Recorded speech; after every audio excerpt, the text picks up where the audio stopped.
Joining us now on the Deseret First Credit Union hotline via Zoom is the very fashionable and very stylish and cool Greg Wrubell, voice of the Cougars. Greg, great to have you back on the show. Good to be with you again, boys. Good morning. Where'd the glasses go? Purely a function of technology. Greg, how would you define the 2020 BYU football season thus far? As good as could be hoped in almost every way. There was one game that BYU didn't get to play, and that's really the only hiccup in an otherwise feeling like a perfect season so far. Now there have been some personnel hurdles to overcome, injuries and other absences, but BYU's withstood them very admirably, very heartily, and things are looking like they haven't in a long, long time. Imagine getting to November and being part of the national college football conversation, which is exactly what BYU's looking at if they take care of business with a couple of home games here in the next 2 weeks. It's been a long, long time since that's been the situation. BYU's only gone 6-0, 4 or 5 other times in program history, so this is new ground for sure. We've been talking about, okay, if BYU wins out, right, are they in great position for a New Year's Six potentially? If the Cougars happen to do that, how do you feel about that? Do you feel like BYU would be in position to get an invite? Yeah, I think that is the case. At 10-0, they would be. A lot of people still consider, and you've talked about it already this morning on the program, a lot of people still consider BYU to be a G5 with respect to the best of the G5s. Well, they can't be that. They have to be beyond that. The P5s to get taken care of, the G5 champ gets taken care of, and then it's BYU hoping to be one of the next best number of teams that fill the at-large pool for the other bowl games that are played around the New Year's Six. And I think if BYU were to maintain its current posture, they would have to be one of those teams. The conversation would be such that they've earned it on the field. There are just enough named teams on the schedule to give respect. You've got a hallmark player as part of a national conversation. All these things would really weigh in BYU's favor. The fact there's currently no P5s on the schedule will get brought up a lot. But it's really, not through BYU's fault. Everything faded away from the schedule. Everything went away. And when the Cougars redrew the schedule, there were no P5s to be found. BYU would certainly have played some had they been available to play, and they weren't. So I think BYU's done the very best it could, considering the situation, and people will respect that fact. Now it's just about going out and winning every game. And again, not to, disrespect or look over the next 2 games BYU has before they head to Boise, but the entire season is November 6th. Everything is November 6th right now. Yeah. For whether it's fair or not, and we don't know what Boise will look like through 2 games because they'll play just the 2 games, Utah State and Air Force. It's all centered on that night, and that becomes the biggest night in Cougar football in decades. Greg Wrubell with us on BYU Sports Nation. And that's what you just said is quite the statement, right? And I put out yesterday, if BYU runs the table, this is the best season since 96. And 01, had they kind of finished that year, that would have been the year. But elaborate on that point, Greg, BYU is aiming for something really, really special in program history right now. Yeah, even the 12-0 start in 2001 didn't even have quite the same vibe that even 6 or 7 or 8-0 might have in 2020, because the situation was different. The setup was different. The postseason qualifications were different. The conversation was different. And so, there is more on the line in every game BYU plays this year than has been on the line in decades. One could argue even more than was on the line in 2001 when BYU got to 8, 9, 10, 11, and 12-0. Because even before they headed to Hawaii for the game they lost without Luke Staley, they already knew they weren't in the running for the biggest prizes. They were already told they were not going to be eligible, for those games.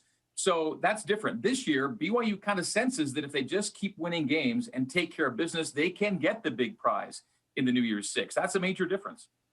And so I think the stakes are greater and larger. The pressure is greater than it's been in recent memory for sure. Totally fair. Yeah. Totally fair. This brings up another interesting tangent in the conversation, and that is, does BYU need to schedule somebody else now, or have they done enough? Does there remain enough on the schedule that just play 10 games, call it good? Doesn't matter that there's a 3-week break scheduled right now between November 21st and December 12th. Where do you stand on the conversation of, does BYU need to add an 11th game? Well, no one's expecting BYU to go out and play more games. No one's saying you've got to do it to gain additional measures of respect. BYU is sitting at double-digit games right now. I think most teams would be happy to get to 10 and say they played 10 this year. That's where BYU's at. They've played the games that they were able to schedule. The P5s weren't available to schedule. If a P5 were to suddenly find itself with an unexpected opening and both teams felt it was a good game to play, well, let's cross that bridge when we come to it. But that's entirely impossible to predict. And even then, the logistics of such a cancellation and reschedule on short notice, are dubious prospects at best. So let's just say you stay where you are. And let's understand that there probably are conversations, whether it's with P5 or others, about open dates. There probably are conversations still being held.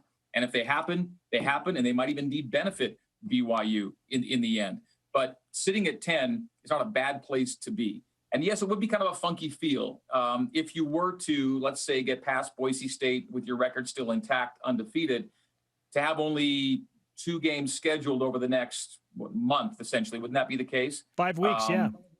Yeah. So it'd be a weird time because everyone else would be kind of ramping up and you'd be slowing down and ramping down and hoping that you retain your platform and your cachet and your visibility. You'd have only an FCS game and then a game in mid-December to come. So it'd be kind of a weird time that way to keep the ball rolling. So maybe a date gets filled, but I don't know that it's imperative. I don't know that it's essential or that anybody's saying you've got to do it to prove that you're worthy of consideration here. They have a few named teams on the schedule. You know who they are. And if they can beat those teams, I think there'll be enough meat on the bone for people to say, that's a worthy team. And it's not just the names. It's how you're playing when you play them. And if BYU keeps rolling up, the 40s and 50s and winning comfortably, people will have seen enough, I think. Yeah, the how is more important than the who right now. And the who next up is Texas State. So 1-5, you could look at just that and think, oh, this team stinks. But Bobcats have played SMU tough and Boston College tough and UTSA tough. So what do you think of the Bobcats and the challenge they bring to BYU? Okay, they've never beaten a ranked team in their history. And so, something they haven't done is what they're trying to get done. But this season, what they've done is hang around. SMU's now ranked. That was a 1-score game. P5 team on the road, Boston College, that was a 3-point game.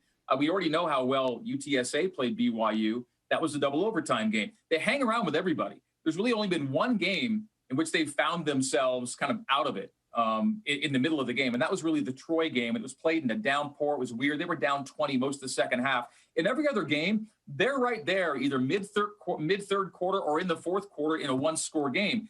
So, we joke about, best 1-5 team, but they're not a bad 1-5 team is the thing. They've been hanging around with everybody and beaten and played well with good teams. So, that's there as a cautionary tale. The UTSA game itself, if you want to talk point spreads, BYU's favored by more than 4 touchdowns tomorrow. Well, BYU's favored by almost 5 touchdowns against UTSA, and we saw how that turned out. It's tough to cover when you're favored by 4 touchdowns plus. Even if you are playing a 1-5 team. So BYU will have to be very, very good to get to those kinds of numbers. UTSA, not a lot there. Very balanced, almost a 50-50 split in terms of play calls, run, pass. No one really jumps off the page at you individually with stats. A bunch of guys do a bunch of things.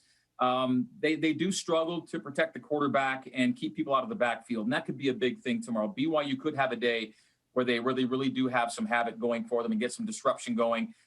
They're not overly big, and they let a lot of people in. And so that's been a struggle for these guys. But balanced and very, I'm not saying vanilla, but you're going to see 3 and 4 wide all day, single back, single tight most of the time, and just kind of, RPOs, zone reads, occasional pops over the middle, just decent football.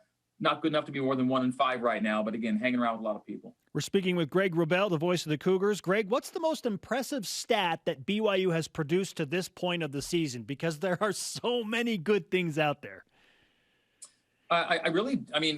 This may sound just too elemental, but the yards and the points are going hand in hand on both offense and defense. If you can gain yards and produce points at the end of it, and then prevent yardage and points on the other side, that's always going to be winning football. And BYU and Clemson are those 2 rare teams right now that gain the yards and score the points at a top 10 level and prevent yards and prevent points at a top 10 level. If both those things are happening at the same time, and you've got a punter who can boom it, and you've got a kicker who hasn't missed a placement kick yet, you're playing truly complementary football. And that's been the picture for BYU at this point. And you could, isolate other things, whether it's, red zone touchdown percentage or explosives, the number of chunk plays BYU's getting, or just the fact that, no one completes passes at a better rate than BYU. All these things are a part of it, but it's all going to be about that goal line. Can you get across it? Can you keep the other team from crossing it? And can you do things between those goal lines to, pile up yards and keep the other team off the field to gain theirs? And that's been BYU football through 5 games. Before we go, can we see the glasses again? Oh, sure. Let's do that. Yeah, we need the digital shades. Throw some digital shades. There it is. That's BYU 5-0 right now. That's our deal with it moment right there. Yes, deal with it. BYU's 12. Greg, great to talk to you, man. Thanks for the information and the laugh at the end. Yeah. All right. See ya.